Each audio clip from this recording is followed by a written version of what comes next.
Untuk video kali ini kita langsung masuk aja. Topik yang kita akan bahas kali ini adalah keindahan dari compounding interest atau bunga berbunga dan statement dari Warren Buffett dalam berinvestasi yang selalu menyebutkan rule number 1, do not lose your money, dan rule number 2, do not forget rule number 1. Kalian familiar nggak dengan statement ini? Banyak orang yang tidak tahu makna sebenarnya dari statement Warren Buffett ini. Kenapa Warren Buffett itu sangat memfokuskan untuk menjaga uang kita agar jangan rugi? Selamat datang di channel 321 Mulai. Channel ini membahas buku-buku yang telah gue baca. Topik kali ini akan dibahas tentang keindahan compounding interest dan statement dari Warren Buffett yang selalu menyatakan do not lose your money. Dan untuk menjadi kaya, investasi terbaik adalah investasi ke orang yang membutuhkan, di mana Tuhan niscaya pasti akan mengembalikannya dengan bunga berlipat. Dan juga, jika kalian lihat itu tombol jempol, langsung ditekan supaya membantu channel ini akan lebih kaya nantinya. Haha, anyway, amin, terima kasih. Langsung aja 3, 2, 1 mulai. Untuk topik kali ini, gue akan mulai dengan statement dari Albert Einstein yang menyatakan bahwa compounding interest itu adalah 8 wonder of the world. Bagi kalian yang belum tahu atau kurang paham dengan keindahan dari compounding interest ini, gue akan menceritakan satu cerita. Cerita ini tidak ada di buku Money Master the Game, tapi cerita ini sangat bagus sekali menjelaskan keindahan dan keajaiban dari compounding interest atau Indonesianya bunga berbunga. Begini ceritanya. Singkat cerita, ada seorang petani yang punya sawah. Petani ini bukan orang yang bodoh. Dia paham dengan keindahan dari compounding interest. Suatu hari, dia baru tahu kalau ternyata lahan sawahnya itu ada emasnya di dalamnya. Ada banyak emasnya, tambang emasnya. Petani ini tiba-tiba menjadi saudagar kaya. Berita ini terdengar sampai ke telinga sang raja. Sang raja lalu memerintahkan ajudan dan pasukannya untuk mengambil ahli tanahnya dan memberikan kompensasi kepada sang petani. Petani ini kesal banget, merasa nggak adil. Lalu dia minta bertemu dan berbicara langsung dengan raja. Sampainya di istana, dia melihat sang raja sedang main catur. Ketika petani menyampaikan isi hatinya ke kesalahannya, sang raja tampaknya tidak terlalu peduli dengan kekecewaan petani. Petani sadar kalau niatnya itu membela diri akan berakhir sia-sia aja.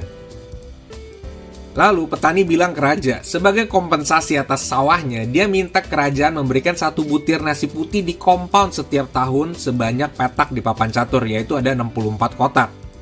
Raja ketawa ketika petani bilang cuma minta 1 butir nasi. Raja lalu menyuruh ajudannya membuat pernyataan perjanjian agar 1 butir nasi itu di compound setiap tahunnya. Tahun pertama, petani menerima 1 butir nasi. Tahun kedua, menerima 2 butir nasi. Tahun ketiga, 4 butir nasi. Tahun keempat, 8 butir. Tahun kelima, 16 butir. Tahun ketujuh, 256 butir. Tahun ke-8, 65.000 butir. Tahun ke-7, jadi 4 miliar butir. Dan tahun ke-8 itu menjadi 184 gazillion butir nasi. Dan tahun ke-9, kalian hitung aja sendiri. Sampai di tahun ke-10, hampir setengah dari produksi nasi di negara tersebut itu diberikan ke petani tadi. Dan di tahun ke-11, semua produksi nasi di negara tersebut diberikan ke petani. Dan di tahun ke-12, negara tidak bisa lagi memenuhi janjinya untuk compound butir nasi tersebut. Di tahun ke-15, ketika kemarau panjang melanda negara tersebut, petani tersebut punya stok pangan yang banyak. Seperti orang bijak bilang, ketika kita bisa mengontrol perut seseorang, maka kita bisa mengontrol pikiran orang. Karena petani tersebut punya stok pangan yang berlimpah, petani tersebut bisa membuat konspirasi dan menurunkan sang raja dari tahtanya. Dan petani pun menjadi raja pada akhirnya. Well, ini cuma bedtime story aja ya. Jadi ini adalah bedtime story dari investor-investor yang seringkali diceritakan ke anak-anak mereka tentang keindahan dari compounding interest. Jika kita bawa ke dalam dunia nyata, Warren Buffett adalah contoh nyata dari kehebatan efek compounding. Warren sudah memulai efek compounding ini dari umur 11 tahun guys. Dan di umur 50 tahunan, efeknya ini bergulungnya ini semakin cepat dan semakin besar. Dan lihat aja hasilnya sekarang, dia menjadi orang terkaya di dunia. Lalu bagaimana dengan kampret-kampret macam kita? Baru mulai nih di umur 30, atau bahkan ada yang baru mulai di umur 40. Apa kita bisa menikmati efek compounding ini? Jawabannya adalah bisa banget. Tapi ingat ya, kita tidak bisa mengalahkan mereka yang mulai efek compounding ini duluan. Ambil contoh, ada kampret dan cebong. Mereka mau menikmati dana pensiun mereka di umur 60. Kampret baru mulai efek compounding di umur 30. Dia punya waktu 30 tahun lagi sampai saatnya dia pensiun di umur 60. Saat itu kampret mulai dengan 1000 US dollar dan tiap bulannya itu dia nabung 100 US dollar selama 30 tahun dengan bunga 20% per tahun. Di umur 60, dana pensiun kampret itu menjadi 2.600.000 US dollar. Cebong telat. Dia baru mulai efek compoundingnya di umur 40. Dia punya waktu 20 tahun sampai dia pensiun nanti di umur 60. Cebong mulai lebih agresif dengan 5.000 US dollar. Dan tiap bulan ini dia nabung lebih agresif juga, sebanyak 300 US dollar selama 20 tahun. Dengan bunga yang sama, 20% per tahun. Di umur 60, dana pensiun cebong itu terkumpul 1.200.000 US dollar. Kalian sadar nggak? Kalau selisih dana pensiun yang terkumpul itu, bedanya itu hampir 1,5 kali lipat. Walaupun cebong itu udah mulai dengan lebih agresif, 3 kali lebih banyak, tapi tetap aja cebong tidak bisa menyusul kampret. Inilah alasan kenapa efek compounding harus dimulai sejak dini. Inilah alasan kenapa Warren Buffett bisa menjadi orang terkaya di dunia dengan return 15% per tahun dimulai sejak umur 11 tahun. Lalu, apa musuh terbesar dari efek compounding? Musuh terbesar dari efek compounding itu bukannya berhenti menabung, tapi kehilangan uang. Gue jamin lo sering denger statement ini, yang Warren Buffett atau investor lain itu sering sebutkan. Rule number 1, do not lose your money. Rule number 2, do not forget rule number 1. Musuh terbesar compounding interest itu adalah kehilangan uang kita. Banyak orang yang tidak mengerti statement dari Warren Buffett tentang do not lose your money. Ambil contoh, kita punya investasi yang berisiko tinggi, contohnya pasar saham. Kita punya 100 juta rupiah, kita beli saham Unilever, setahun kemudian turun 50%. Uang kita jadi tinggal 50 juta. Coba kalian pikir, berapa kerugian kalian? A. 50%, B.